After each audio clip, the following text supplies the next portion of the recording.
Welcome back to Exquisitely Aligned. I'm Gina Meyer-Vincent, your host and your personal soul shifter, here to help you define and design the future you desire and deserve, the one where essentially you become exactly what's missing in the world. And today, my guest has done exactly that on a huge level. I'm excited to introduce you to Orla Kelly. She is an independent book publisher and consultant in Ireland. We're talking across the big pond today, who works with coaches, consultants, and experts to help them craft compelling, high quality content and strategically leverage their work in a published book to elevate their authority, attract high value clients, and ultimately increase their revenue streams. So, Orla, thank you for joining me today. I'm so excited to have this conversation. Welcome to the show. Thank you so much, Gina, for having me on the show. Yes, it's across the pond in Ireland. I love it. And if only I could sound so sweet as you. I cannot get rid of my New York accent. So believe me, there's nothing sweet about me. Well, Orla and I had the lovely chance to meet because Orla reached out to me through a networking group that we're in. And I love being able, I think it's as I was pouring my tea this morning, I was thinking about, it's almost like the Jetsons when I grew up as a child, that we can see each other and not be in the same room. And here we are able to film and have such a brilliant conversation, because when I met you on Monday, I really, I thought to myself, wow, this is exactly prayers answered, because I find that I have lovely neighbors, lovely people around me. My family's delightful most of the time, 99% of the time. There are a couple of moments where I'm like, could you take out the trash? Please, I beg you, could you just help me? But it's not often that I feel like I connect with somebody who gets it so quickly. I do connect with people easily, but who gets me and who is out there making the changes in the world like you are. And I'd love to say that I think we're both disruptors. And I would love for you to share your story, how you started doing what you're doing now, because I think many of us, sometimes we fall into a place, I know especially in America, so I'm only going to speak to what it's like living here, that we check the boxes. We go to school, we get this education, we get accolades and acknowledged in our career, and then we think we have to stay there. And I know I loved my career in the fashion industry, but I didn't like what was going on in the background. It was very unhealthy, very uncomfortable. And I thought that I had to stay in that. And then I realized I don't. So I think we get called out by different things. So share with us, Orla, like you did with me the other day, because it gives me goosebumps. Oh, thank you so much. I mean, when I look back now, I'm publishing books for clients since 2014. But if you were to say, was this going to ever be my life path, I would have thought you would have lost your marbles. No way. Before I was an environmental consultant. I was climbing up chimney stacks, doing air pollution monitoring, contaminated land assessments. I was always very practical. I was always sleeves up. Even now, my sleeves are up. I'm at that type of a sleeves up, practical person, always doing. So, and my brain, I'm always trying to keep up with my brain. It's always running a million miles an hour. So really, it's only my life started to go in the slow lane when I had my children. Mm-hmm. And suddenly it was a whole different way of living. I couldn't do a jigsaw to save my life before I had kids. I could write the most technical reports, but do a jigsaw was way too complicated for me. I could do nothing. So suddenly the technical analytical side of my brain started to be less important, and the creative, expressive, imaginative side of me started to come alive when I had my children. Yeah. Because you have to step into the world of a child's imagination.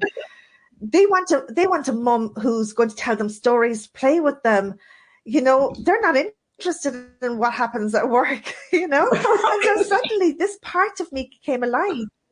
Yeah. And really, I suppose how I got into publishing was one day my son was probably about 7 at the time. My daughter was 5. And he was right. We always used to get books out from the library and they would read them and I'd read them to them at nighttime. And we'd run out of reading material. So he started to write a little story for his sister about her stuffed toy owlie. He's a little owl. And what the story was, which I later discovered, because he was still writing, and I said, "Come on, it's time for bed." And he said, "Oh, Mom, will you finish it so if I go to bed?" And I said, "Of course I will. I would have promised anything to get them to bed, you know." And when Yes, I I looked do know at that. his little, yeah, then when I looked at his little story, I said, "What am I after doing? I can't."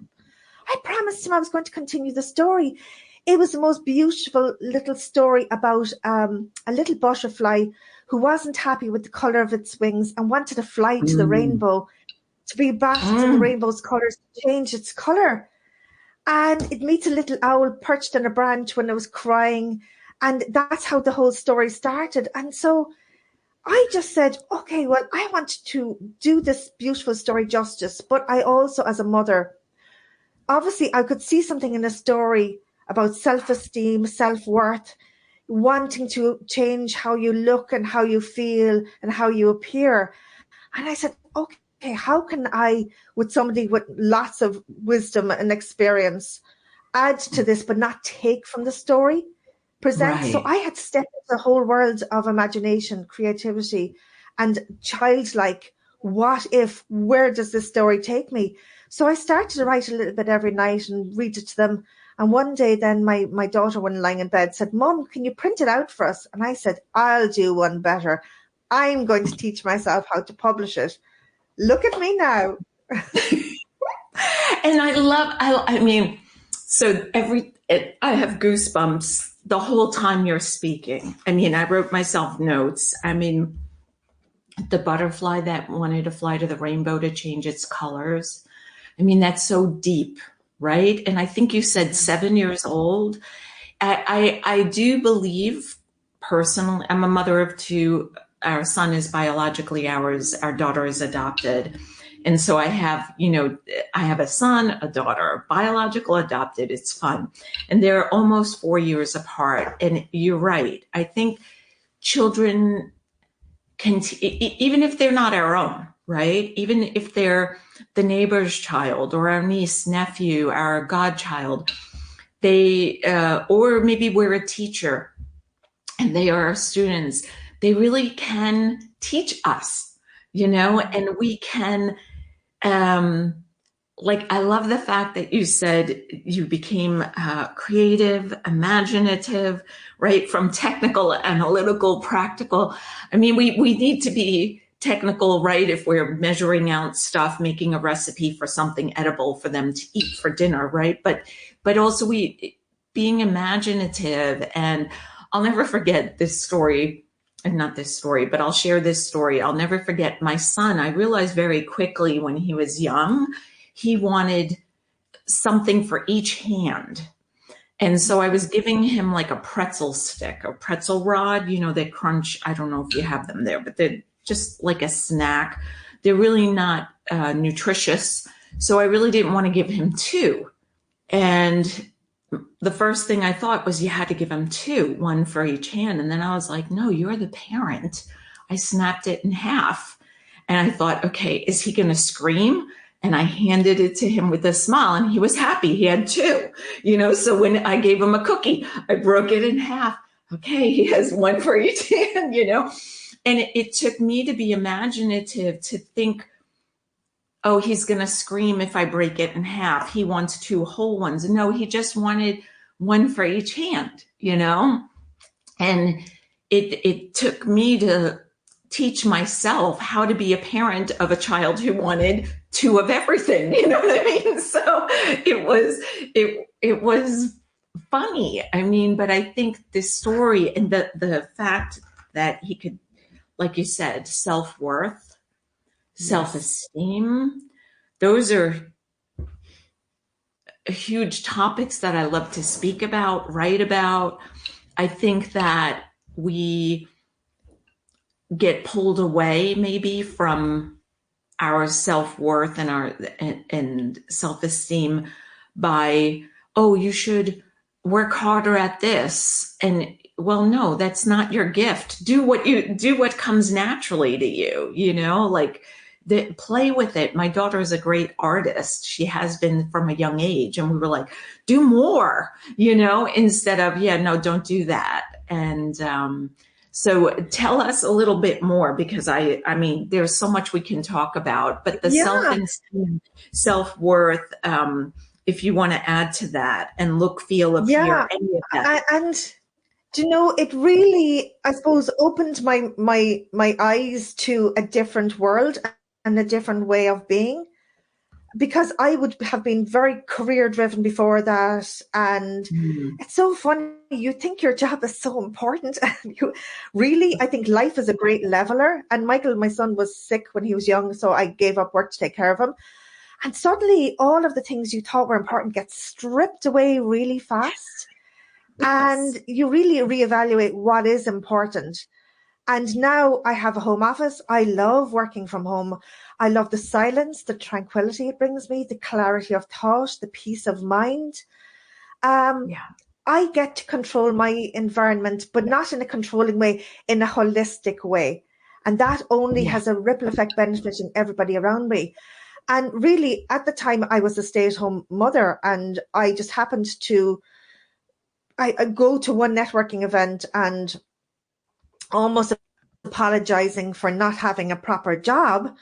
And I started, just as a conversation started, tell people, well, I kind of taught myself how to publish books. And they said, well, that's a skill in itself. There's an entrepreneur program closing the next day. You need to get your application in because you will have access to experts and professionals who can help turn it into business.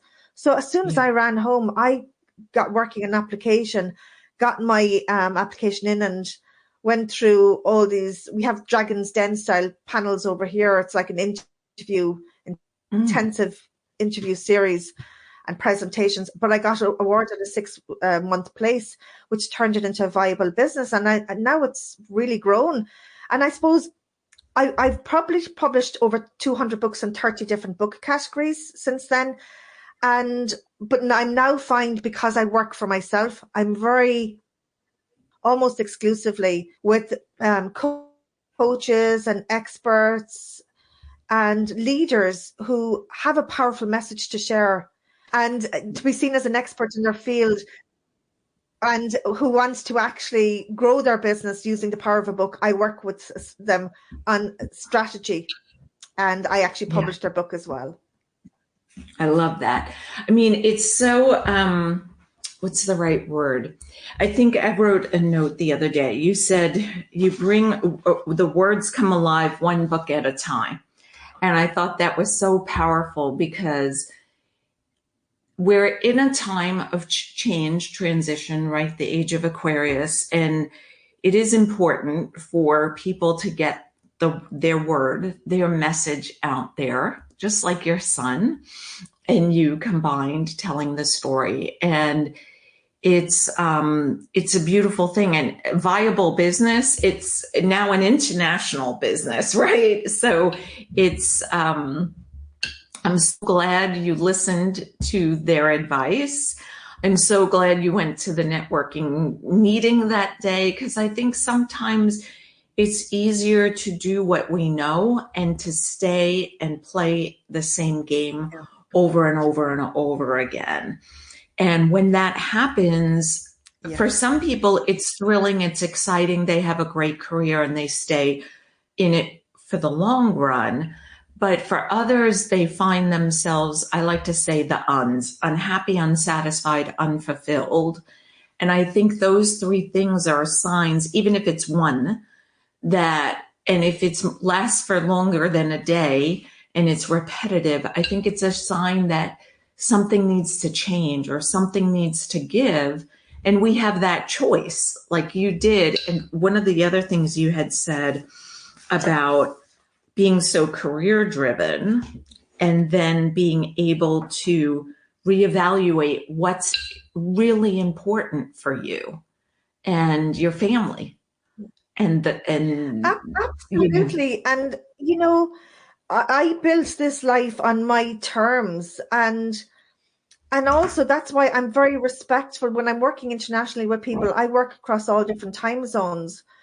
But at the Mm-hmm. same time, I think it's very important that I'm very honest with my clients, that they know when they work with me, it's a partnership. I have their back. I will not, because when you publish a book, often you're an expert in what you do. You could talk forever on it and you're passionate. But when you're trying to write a book and publish it, there's a vulnerability, there's an Yeah. exposure, there's a fear of, what if this is not what I think it's going to be? What if this is an awful experience? Or what if nobody likes it? And there's a lot of fears and vulnerabilities and doubts, particularly as it's becoming close to publishing. And Yeah. I've been there, and knowing that I will never have my clients in a compromising position or have content in there that's going to do them more harm. Mm-hmm. I have to protect them. So it's a very nurturing, holistic relationship. It's a very respectful, but it's a very transparent relationship I have with all of my clients, which I love. Yeah, and so there's many words in there that I'm like, yes, let's talk about this. And I don't think we even set it out to. I know it came up the other day, but not in this way. So it must be meant to be spoken about. Vulnerability. I mean, not only. So let's start with putting out material that's very personal to you, your Yes. story, or your methods of remaining sane in a world that's sometimes not so sane. You know what I mean? All those things. Um, I think that here in America, we have many walls up, and I think with social media, as my kids once said to me, because I had an ad running back in like 2018 with Facebook, and then I attracted some not so polite people who I thought they really should just get a hobby. I mean, if you have that much hate and that's what you're putting out there on somebody's social media page who you don't even know me, like just unfollow me. That's all you have to do. It's that easy. But my kids started singing Taylor Swift song, "The haters are gonna hate, hate, hate," like, and so I was laughing because it's so true. And I think that anytime we show up in the world, right? Me with my hair sticking up, my red lipstick, my fake eyelashes that I like to wink every once in a while, right? But I know that some people look at me and go, "She's nuts," and that's fine. I know they're not for me. It weeds out the process much faster, right? Yes. Um, but that vulnerability comes up so many times. How do you see it, in Ireland or here in America? I would say we have a lot of marketing magazines with airbrushed people. So you have to look airbrushed, which is impossible, right? When you wake up, we don't look airbrushed. When I walk out into the sunshine, I definitely, or under fluorescent lighting, don't look airbrushed. But we have these, and now they have on the cell phone like apps that you could wipe away your wrinkles and your photos, this, that, and the other thing. And then, well, if they can't see that you're smiling so big, right? I mean, we want Yeah. that. But Yeah. what do you see in Ireland? Do you know, I suppose being in a small island, we've been Mhm. protected, very much Good. protected. And I suppose Irish people are known for being great storytellers because tradition Mm. is, we would have a big sense of community where people would go around to each other's houses and sit by the open fire. And there was the kettle was always on. So there was always tea in the pot. Yeah. You and I do it everywhere. Like it's a default setting. Someone comes into your house. Would you like a cup of tea? It's almost like it's a welcome, and it's Yeah. make yourself at home, and there's always a seat there for you and a welcome, and people have time for you, time for each other. And when I was growing up, the doors were never locked. You were out all Mm. day. There was a freedom, but there was also Yeah. freedom of expression. And I think sometimes Yes. where we have to really watch what we're saying, it's still our expression and our creativity Yeah. and our imagination. And and that's why I suppose I like to keep things very, very real. And when it's your book, it's your word. You get to control the narrative of what's out there. Mhm. You get to control how you're seen, but in a way that's not phony or not salesy or not Right. sleazy, but in a way that's very real. I suppose I see book as you have a hand, and when you put out your hand and you're holding your book is an extension of your body. That's the way Yeah. it should be. So Yeah. when I'm reading somebody's book, I should be able to pick up the tone of voice of that person. I should be able to hear their voice. And then if I get on a call with them or get on a Zoom, that should be the same person. Yes. If there's a Yeah. disconnect, I'm saying, who's the phony? Is it the person on the Right. screen? Is it the person I'm hearing on the phone? Or is it the person in the book? What's not real here? And then the barriers go up. I get defensive and I'm going, I don't think I want to work with this person because Right. who really are they? Yeah. The trust is missing, right? Yeah. So that makes me laugh, because I had written the importance of being vulnerable, and then I wrote also, when you were speaking earlier, seen, heard, and valued. And I think that comes about. I work with somebody in the UK, in England, who um, who told me a long time ago, when I was new in 2017 to having a business that was online, using Zoom and being in front of a camera all the time. And she had once told me that she has long hair.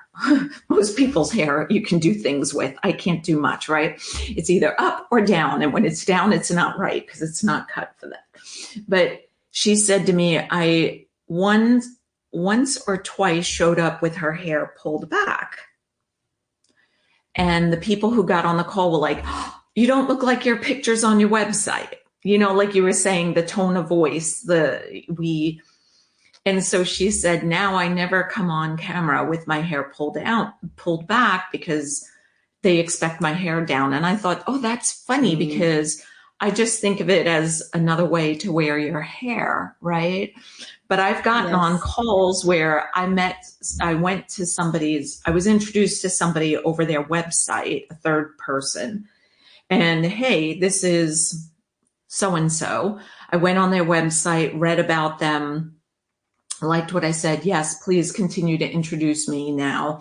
So they made the formal introduction and they came on the camera, and their hair, makeup, their clothing was way different than what was presented on the website. So I didn't even recognize the woman who was on the other side of the camera. I thought maybe they were an assistant or cleaning lady. Like, it was so shocking to me because this woman had a full face of makeup like I'm wearing. And then all of a sudden, no makeup, hair was totally different, from long hair to no hair, put in a tight bun. I was like, who am I looking at? And I think the same goes, like you're saying, with that extension of the book handing to somebody. You want it to represent who you are, the sound of your voice, Yes. the way you present, the way you appear.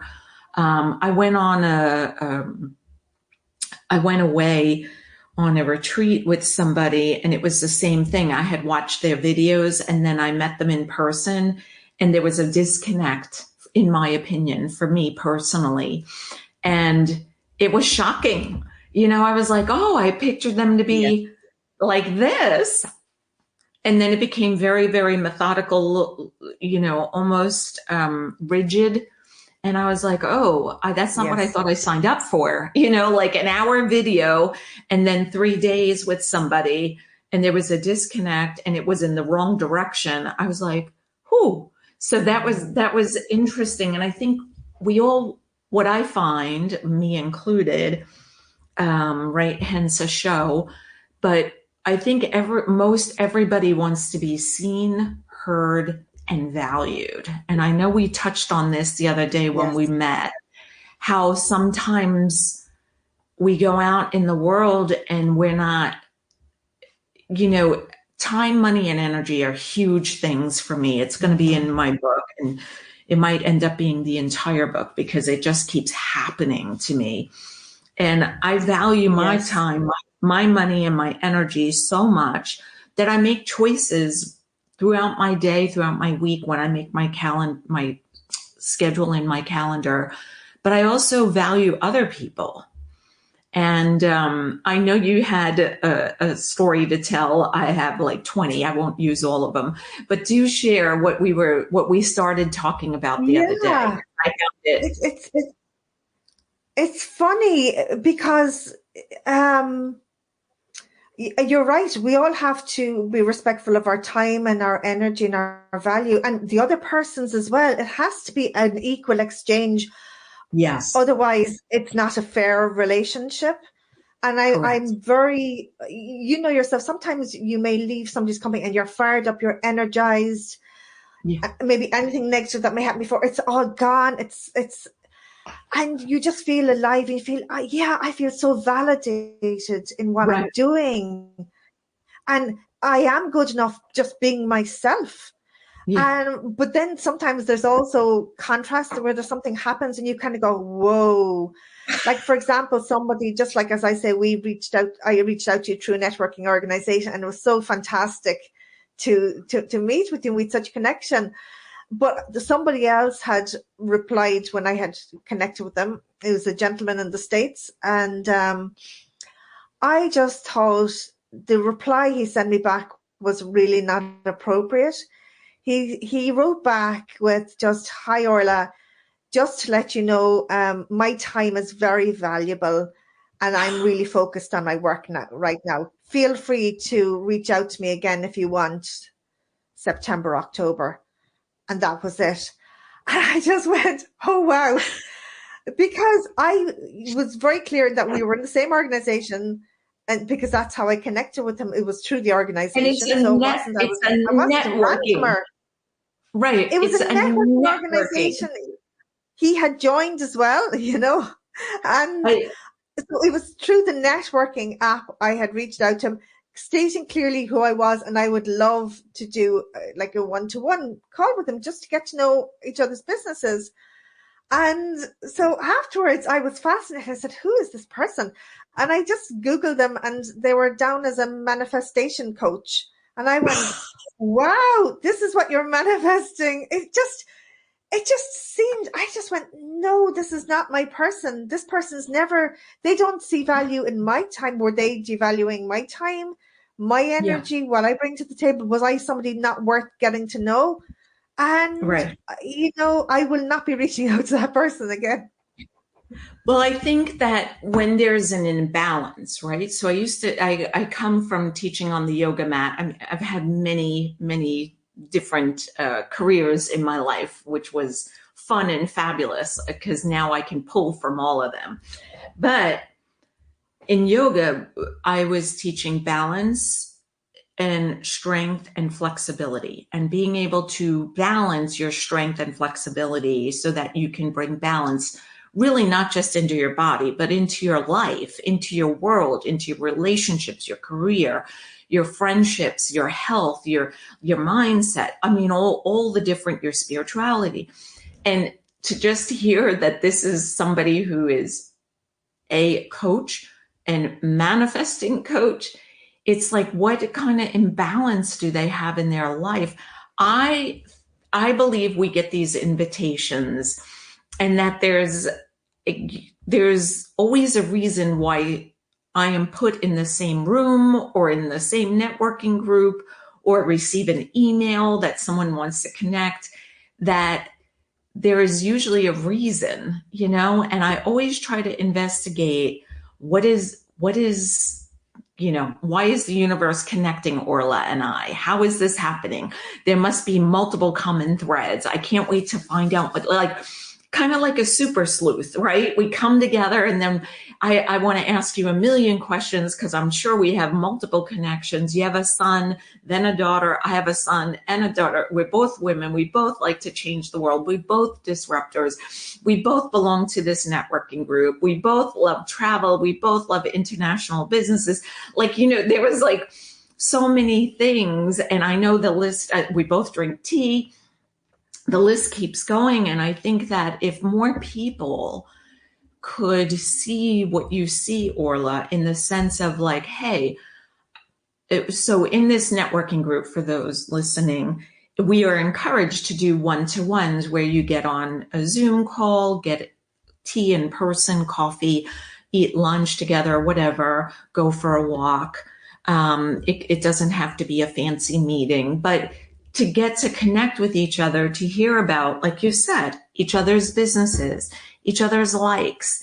And I always feel like you never know if you're going to meet a new friend, a new business partner, somebody you could refer. I know I left the East Coast, so now I'm on the West Coast. I like to be able to refer sometimes people locally to other cool people. Now I have a connection with you, another publisher. And so, that's exciting because I meet people who want to publish a book. And now I have, hey, you can connect with Orla. Let me do that for you. And I think it's utterly disrespectful to tell somebody what he said to you.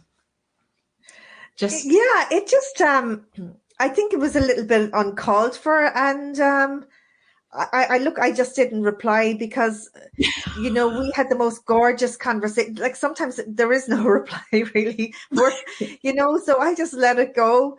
And I think when we had met and had our call, it just validated everything I was trying to do, because the world, you can have the world as small as you want, but there's a much bigger world out there, and it makes for really interesting stories. Then, I mean, I was telling, my husband and my kids about you over dinner, and they were on their phones Googling Orange County and everything. And we were all trying to guess the population, and he was going around asking us all. I failed miserably. My daughter got it closest.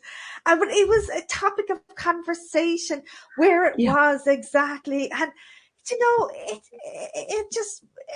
it's showing my kids as well that, there's lots of different ways to open the world for yourself.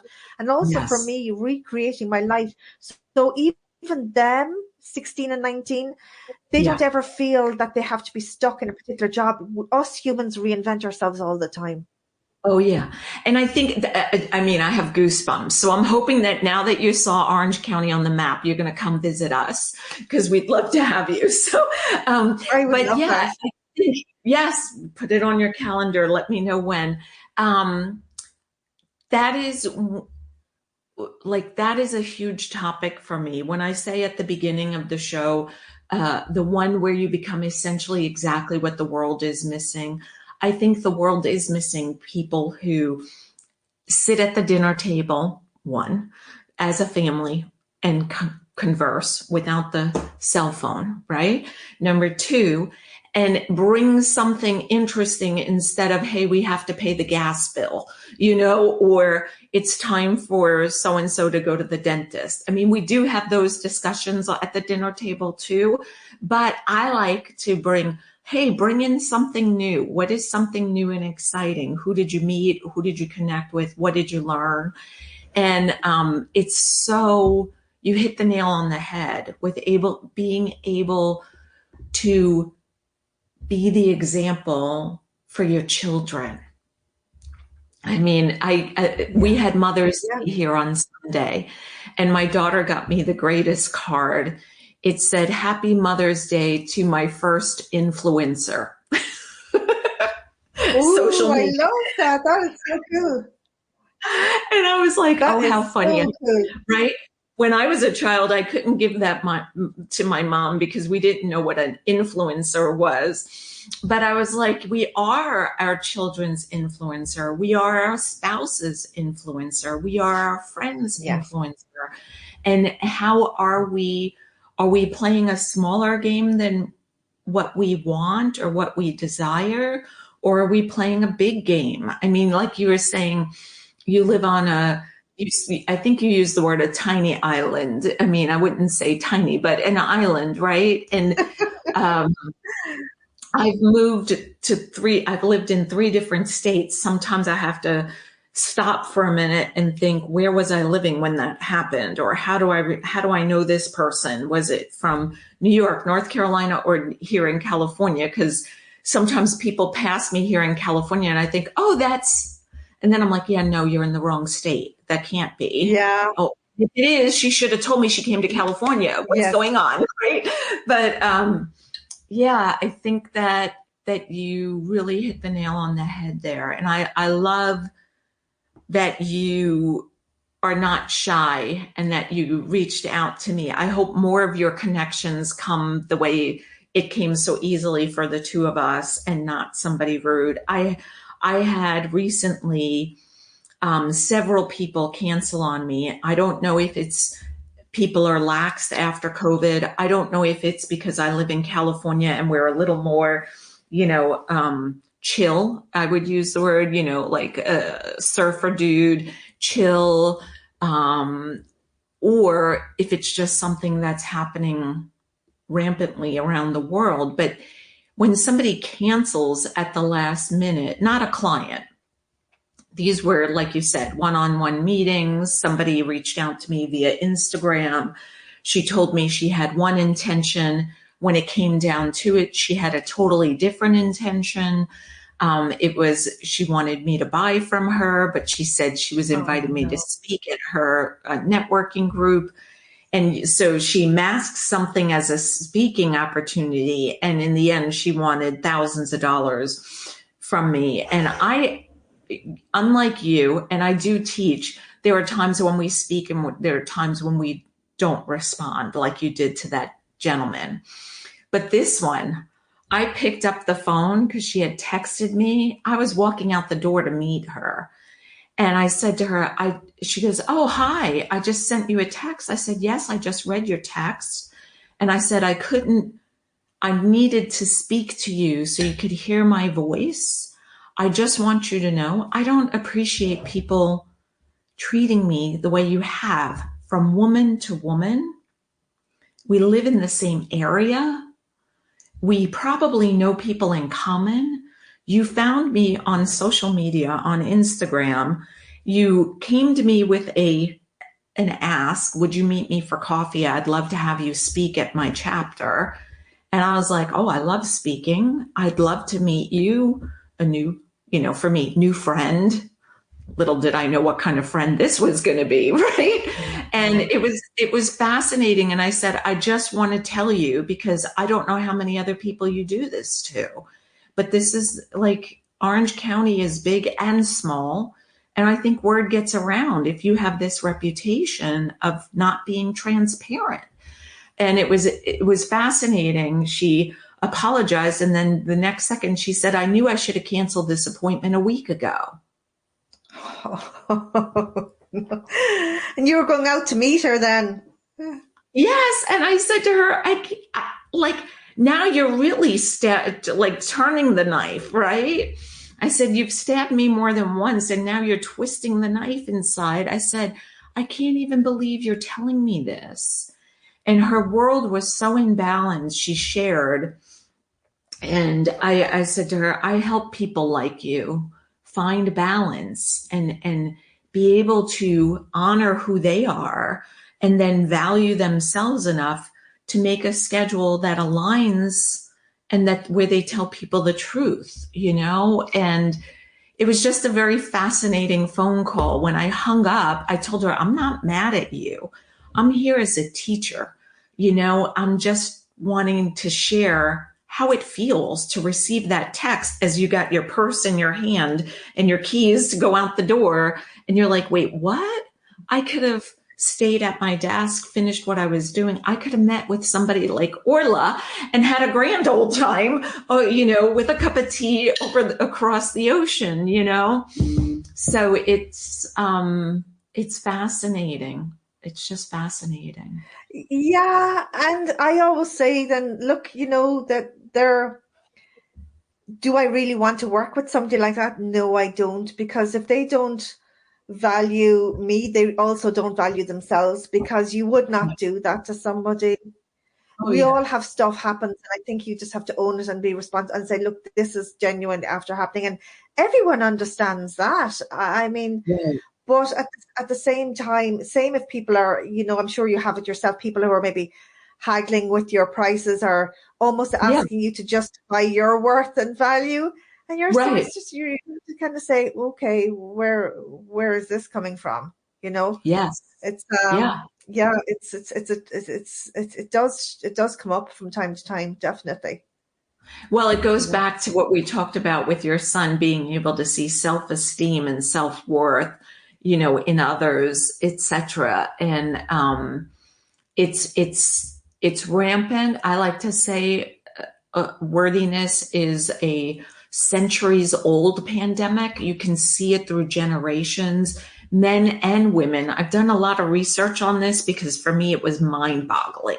Like what yes. is the underlying thread? Where is it coming from? How do I, help by speaking about this and also being vulnerable? That's another thing that I like to talk about because I think that people are so, I'll use my husband as an example. I talk about him a lot, but he's a good person to use as an example. But when he was sick with polycystic kidney and polycystic liver, he didn't want anybody to know. Meanwhile, he was turning yellow and gray, and he was becoming emaciated because the liver was eating the muscles. That's what happens when you're in liver failure. So it's not like he looked healthy like you, Orla. He clearly was declining, but he didn't want to talk about it because he felt vulnerable. And I thought, give a voice to polycystic kidney, polycystic liver. Not enough people know about it. And it's more common than 5 different diagnoses, including, it was autism, I think diabetes, and 3 other like household names, things that the average Wow. person, even a child, would know because we have ads for this stuff on, diabetic medicine on the television now. And I was like, maybe you're an example. Maybe you're here to teach. Maybe you're here to inspire a young child to study this and remedy it or what, I don't know, but it was very Yes. hard for him as a man to be vulnerable. And I think that it happens, and this woman on the other end of the phone had some things going on in her world that she was just kind of band-aid trying to patch up, and it wasn't working, clearly. No, absolutely. And I think sometimes those type of messages help me to revalidate what I do and my worth.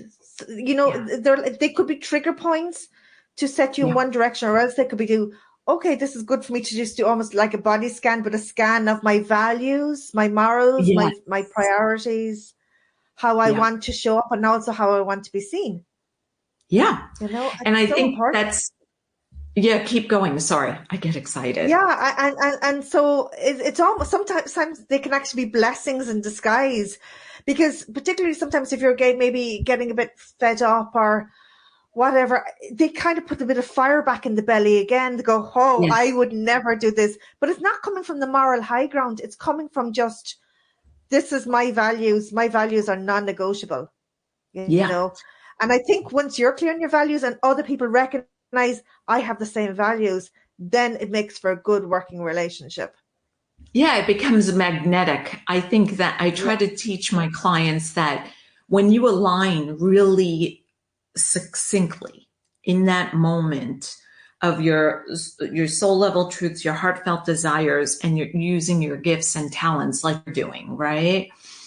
And I believe that, and you mentioned about people haggling prices, etc. And I do get that. And it's like, I know what I'm offering. I'm offering 24/7 attention of mine. And in order for me to offer 24/7, I have to remain super healthy, super vigilant about being clear minded because I don't know when a client's going to call me and say, I just, fill in the blank, had this awful, interaction. Somebody just sent me such an ugly email. It triggered this, la, la, la.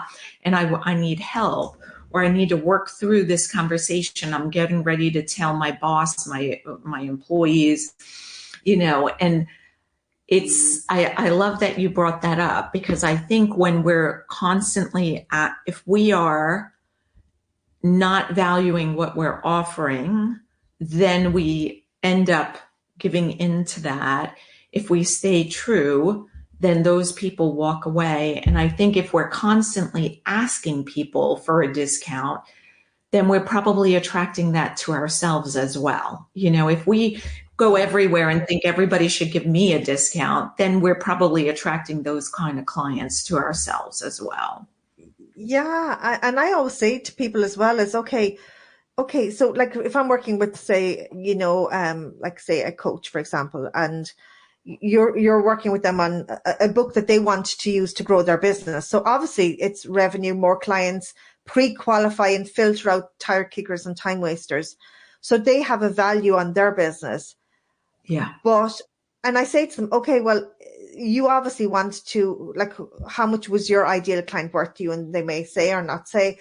And then I say, okay, well, you obviously want to attract more high quality clients, don't you? Yes, I do. And you want to be well paid for the work you do. Yes, I do. And then you can kind of flip it, but you don't want to pay then to work with a professional to help you achieve those goals. What's not, it doesn't add up, so Right. generally I find the people who see the value will want to work with you regardless, because Yeah, money ultimately rarely is the issue. There's often other stuff exactly. going on there. Yeah. Yeah. I think it's value. For me, the word is value. People who have, so I have the money, I could drink Starbucks coffee. I use this example all the time on the show, but I don't drink coffee. And I have my own favorite tea that I usually make at home. Now, will you see me ever with a Starbucks hot cup of tea? Yes, because if I'm not close enough to my house and I'm freezing to death or feeling like I need caffeine, I'll go get a Starbucks hot tea. But, there, for me, I value other things like airline tickets and vacations. And so I think that it's not always about the money. It's, do we value ourselves to present ourselves by, in the most exquisite way to align with a publisher who can help me do that. Yeah. For me, my brand is everything. My brand is who I am. Yesterday, someone said to me, she said, I told this other person who introduced us that you really walk your talk. Is that the way you say it? Talk? Yeah, walk your talk. And I was like, I'm 55. This is my brand. You know what I mean? Like, how Yes. could I not? How could Mm. I think we all have to, just the way you do. And I think if somebody's at the point where they're trying to decide, do I write a book? And you really want to shine, I think a publisher is the way to go. No, I don't care what it costs. It's an investment in yourself, an investment in your business. It's like you said, I wrote down from the other day, bringing words to life in a way that Yes. it can be received by a huge audience. Because I know Yeah. myself, when I speak, it's not for a huge audience. And I think with a Mm. publisher, you get to really be the world over. You You just you bring so you much to do. this world. Yeah, You do, absolutely. And I suppose because I've very good relationships with my clients, no one has ever said, "Oh, that was a horrible experience. I'd never do that again." They may have come from really bad experiences, right, and they're finding their feet again, and they're learning to trust again, and that's what keeps the fire in the belly. Because some people, if I don't do it, somebody else will, and may do an inferior service, or correct. I suppose some people treat book publishing like a conveyor belt. Okay, give me your manuscript, here's your book. But I Yeah, don't. It's a very handheld holding, making sure that the book is structured the right way, that it contains the right content, that you're bringing. It's not just a win-win for you, it's also for your reader. So I'm thinking very much of yeah, the reader. What's the reader journey going to be? Because if the reader doesn't warm to you in the book or engage with your yeah. content or is willing to take action, it's just another book. Yeah. And if they don't keep turning the page, right? So, Yeah. that's when I started my book, which, I knew I had information that I needed to get out, that I was being called to get to the world, but I knew I didn't know what order it would go in. And I think Yes. that we always have to think, when is it time for me to hire somebody to do something? I love to paint my walls. This office has been a multitude of colors in the past 3.5 years that I lived here, because I'm forever changing, but I think I'm staying with the white now. And, I don't usually hire that out because it brings me joy. I do a darn good job because I've been painting houses for a long time.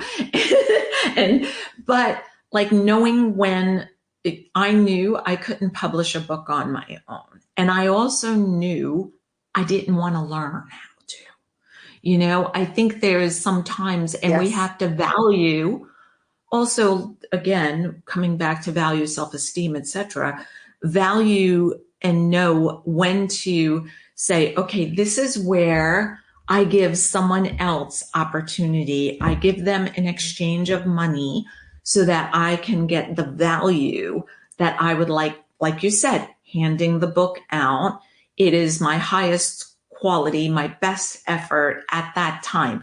Now, a year later, would you have added a couple of pages? Probably, because that's what happens, right? Where you said earlier, we're constantly evolving, changing.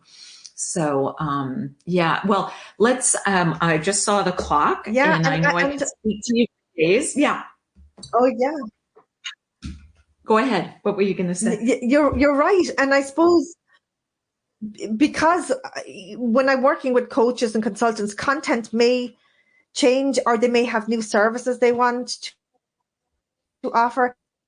So I update their books for them. So their Oh, books that's are never effectively out of date, which is great, So again, I think that's really important to yeah, do. And again, people like to digest information, whether it's an audiobook, a paperback, hardback, ebook. So I do all 4 versions for clients as well if they want. Because we yeah, all some people might like to read on the move and listen through audio. Others may want something instant, downloadable. Others may want something for their bookshelf. So again, it's all about just listening to what's being asked of you and responding accordingly to give the best service. yeah. You know, And being flexible, right? Being able to do that. That's awesome. So flexible. I saw the clock, Orla. I'd love for you to tell them, in the show notes is how to, if you're ready to turn your book, your dream book into a reality, or your book dream into reality. But if you want to tell them just briefly how they can connect with you, and then they'll find it also in the show notes. That's great. Thanks, Gina. Yes.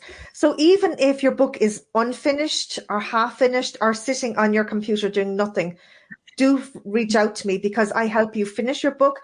But also, even if you think your book is ready, pass it over to me. When you work with me, I will make sure it's polished within an inch of its life and it's perfect and it's you.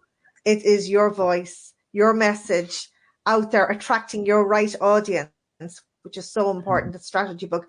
And then we will breathe life into it and set it free in the world. So again, my website, my name is my business. I'm front of house. It's Orla Kelly Publishing. I'm Orla Kelly. And I do a 30-minute complimentary consultation on Zoom. So again, what you see is what you get. This is exactly me. So if you like how I sound, if you like what I say, and if you genuinely are interested in publishing either a legacy book or a book to grow your business, do please reach out to me.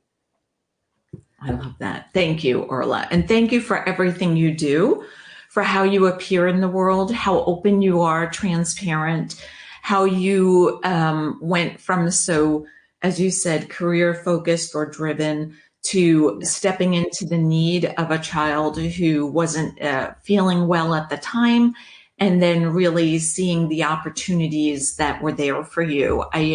I think so often we have these invitations from the universe, God, whomever you want to, however you want to call it.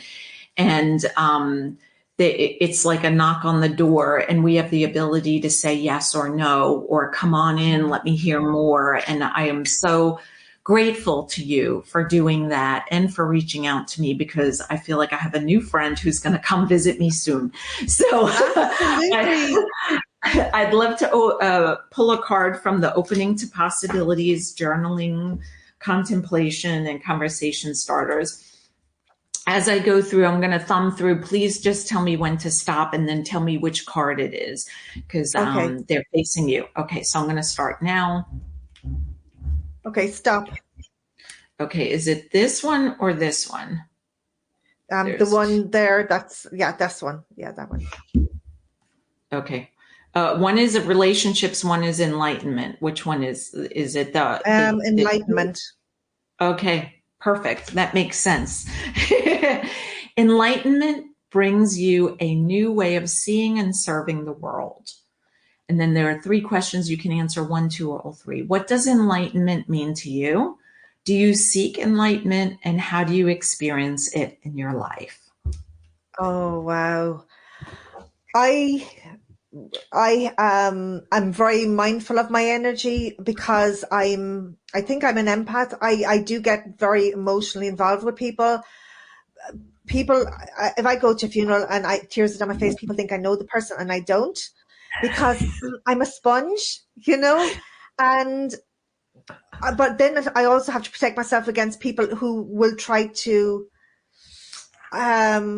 compromise my values, or inflict. I'm very sensitive to the energies of others around me. I think that's the best way of me putting it. Yeah. So Yeah. by me almost armor plating myself and protecting my space, who I associate with, what I read, what I watch on TV, I don't really watch the news because I believe I will know, and I will be the message will come to me. If I need to know something, it'll come to me. Yes. But otherwise, I'm not missing anything. Okay. Also, it allows me to. This is the way we're supposed to be living. We're not supposed to be living bogged down with worries and fears and anxiety. So I like to be out my garden, listening to the birds sing. So my thoughts are clear. My mind is clear. My focus is clear. So to me, enlightenment is just living and being aware of what's happening around me, because the universe is so beautiful. And that's the universe I see when I look around me. Yeah, we have so many things in common, Orla. I can't wait to meet you in person so I can give you a big hug. It's so fun, and every time you speak, I'm getting goosebumps.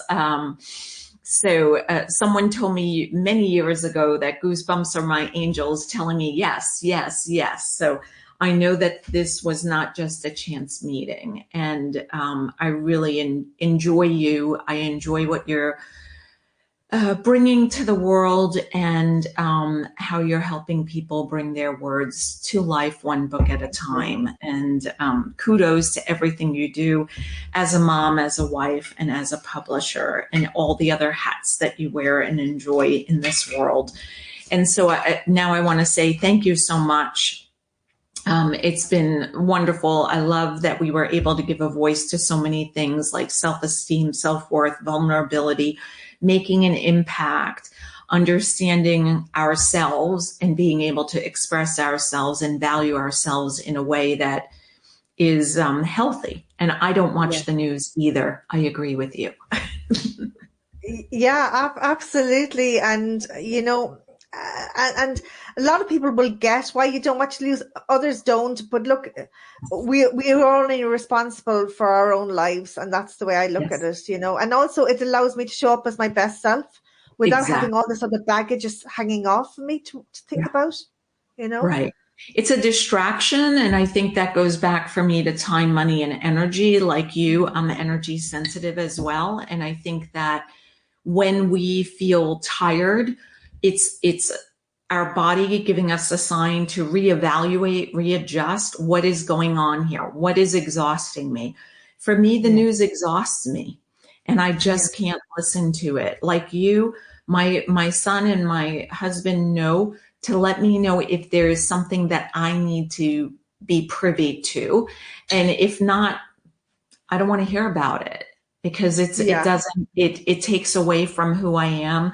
It takes away from my energy and what I'm here to do. And I think that's a great thing that you brought that up. And I think sadly people can confuse it with you don't care. But the thing is, you do care. You actually care so much. That is kudos for saying that, because you know what? I always forget to say that. That Yeah. is that right. You care so much that you're making sure you're protecting your energy so that you could be your best self when somebody knocks on the door and really needs your help, right? Or is coming Yes. in for a hot cup of tea and a good story. So Yes. thank you again. I really appreciate, adore you. I look forward to getting to know you even better and having you here in Orange County for either some iced tea Absolutely. or a hot tea, and hosting your family, because what you're doing is amazing. Please reach out to Orla. You can find all of her information here on the show notes. And thank you again. I appreciate it. Thank you, Gina. You're welcome. So if you're at a crossroads and you're thinking to yourself, is this really all there is in my life? And you're wanting something more, and I'm going to let you fill in the blank what more might be. I'd love to explore that with you. Just like Orla, I have a 30-minute discovery call and would love to invite you, because maybe you're ready to take the next step like Orla has and be and make a bigger impact in this world. Till next time, be exquisite.